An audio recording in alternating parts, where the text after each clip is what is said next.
U hotelijerstvu je svako pitanje prilika, ali što se dogodi kad nema nikoga da odgovori? Ulozi su ogromni. Propušten poziv. To nije samo poziv, to je izgubljena rezervacija. Evo, na primjer, Petre, baš planira savršeni vikend bijeg. I našla je hotel koji se čini idealan, samo ima par brzih pitanja. Prvo, klasika. Je li doručak uključen? Zvuči jednostavno, zar ne? Onda, logistika. Koliko točno košta parking?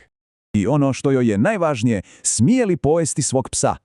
Ona očekuje brz odgovor, a dobiva tišinu. Nitko se ne javlja. Kopa po web stranici, ali odgovori su nejasni. Vrijeme curi, frustracija raste. Nitko ne želi kupovati mačka u vreći, pa tako ni one. I što se dogodi? Odustane i rezervira kod konkurencije. Ali što da je priča mogla biti drugačija? Što da je taj hotel imao ajvu? Ok, idemo premotati film. Ista situacija, ali s jednim malim obratom.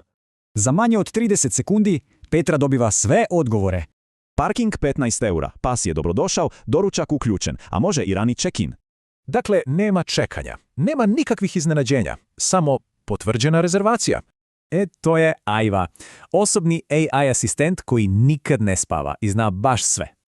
Pretvorite baš svako pitanje gosta u sigurnu rezervaciju. Ne dopustite da se Petrina priča događa i vama. Iskoristite svaku priliku.